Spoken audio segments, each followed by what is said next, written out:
Let's go Niners! News recently came out that generated a lot of discussion on the web, some questioning Jed York's actions, and what do you think of him? Write your opinion in the comments and be sure to click the like button and come with me. Jed York and the San Francisco 49ers have officially ended any perception that they are hesitant to spend big. Since the start of the 2023 offseason, the organization has distributed almost $1 billion, yes, with a B, in contracts, mainly securing local talent. The roster summary includes Brock Purdy, Nick Bosa, Brendan Ayuk, Diamador Lenore, Trent Williams, Kyle Juszczyk, Christian McCaffrey, Fred Warner, and George Kittle. And while some critics may still argue about the franchise's struggles at key moments, what no one can deny is that the front office has been anything but frugal. But this is where things get really interesting. Despite this massive spending spree, some insiders argue that Jed York himself has very little say over who gets paid and who doesn't. According to people close to the organization, York simply approves the decisions made by his group of football experts, John Lynch,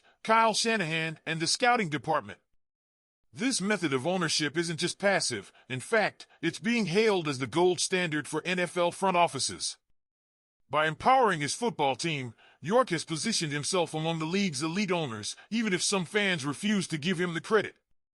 Let's rewind for a moment. Earlier this offseason, there were serious concerns about the Niners' direction. The team had let a host of free agents walk and made cuts that seemed, at the time, perplexing.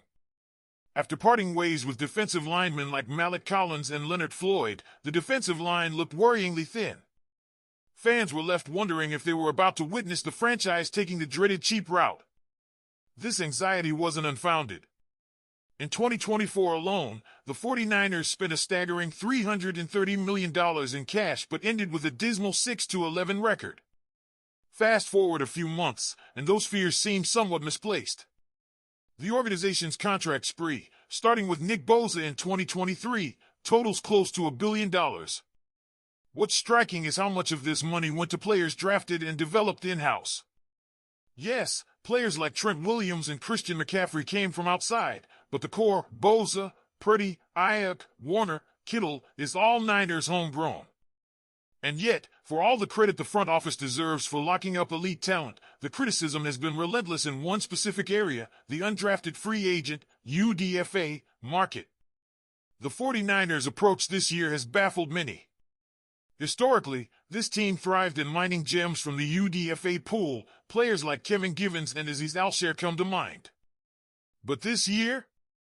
Crickets. While teams like the Philadelphia Eagles were shelling out substantial guaranteed money to secure top-tier UDFAs, signing players like Toledo safety Maxon Hook with $200,000 in guarantees and Florida running back Montrell Johnson for the same, the Niners were shockingly conservative.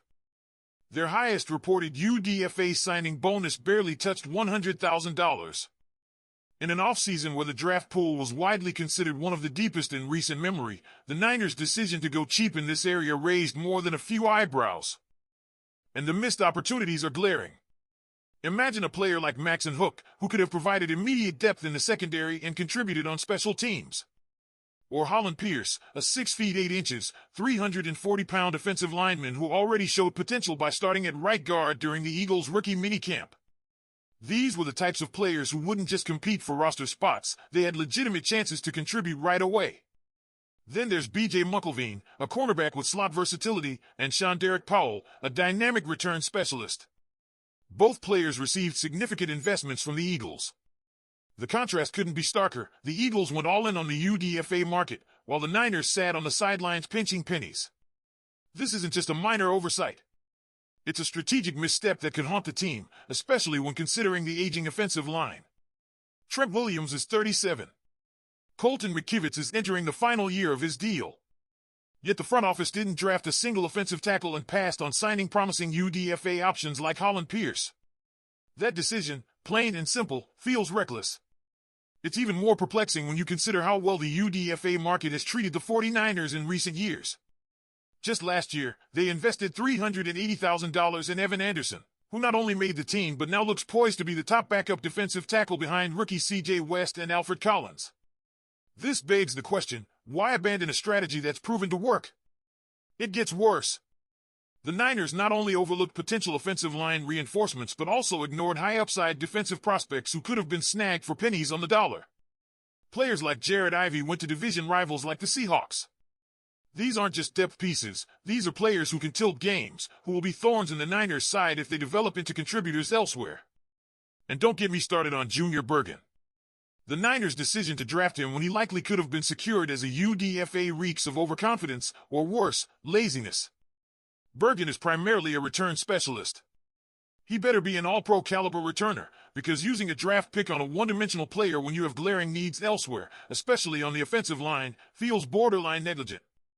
But to be fair, the front office didn't completely miss the mark. They did manage to pull in some intriguing UDFA talent. Names like Corey Kiner and Isaiah Nair have already flashed potential during rookie minicamp. Nair, at 6 feet 4 inches and 220 pounds with 4.4 speed, could very well carve out a role in the wide receiver room. Still, the question remains, was it enough? Compounding the frustration is the fact that this was a historic draft class in terms of depth. Multiple NFL general managers, including Eric DeCosta, publicly stated that this was one of the deepest draft classes they've seen, with well over 200 draftable players on their boards compared to the typical 120 to 150. If there was ever a year to go heavy on UDFAs, this was it. And let's not sugarcoat it. Saving less than $1 million in the UDFA market, when this team's owners just injected over $500 million into the franchise, feels downright irresponsible. That's less than what they'll spend refurbishing a suite in Levi's Stadium. The math doesn't add up. It's hard not to wonder how this impacts the long-term trajectory of the team. Will passing on affordable depth come back to bite them when injuries inevitably strike? Or will the front office's confidence in their drafted rookies and core veterans prove enough to weather the storm? I want to know what you think about this, Niner faithful. Drop your thoughts in the comments. And as we peel back more layers of this roster-building saga, another name that's generating buzz is Connor Colby. This offensive lineman isn't just some depth piece, he's a real contender to take over the starting left guard spot. With 50 career starts under his belt, his film shows a player with the tenacity, technique, and football IQ to push veterans like Ben Bartch, Spencer Burford, or Nick Zakelj out of the way. If Colby wins that job, it could reshape how this offensive line looks moving forward. But the surprises don't stop there. Sebastian Valdez, an undrafted defensive tackle from the University of Washington, is turning heads. Standing at 6 feet 4 inches and weighing 300 pounds, Valdez isn't just another camp body. His rookie minicamp performance showcased rare strength, 34 reps on the bench press, and explosiveness that had coaches genuinely excited. They even lined him up at defensive end on certain reps, highlighting his versatility. With Jordan Elliott, Kevin Givens, Kalia Davis, and Evan Anderson all fighting for spots, Valdez is making a serious push to not only make the roster but potentially leapfrog more established players. The bigger picture? This isn't just about individual players. It's about whether this front office, with all its successes and missteps, is positioning the 49ers to finally get over the hump and win a Super Bowl. The pieces are tantalizingly close, but are they enough?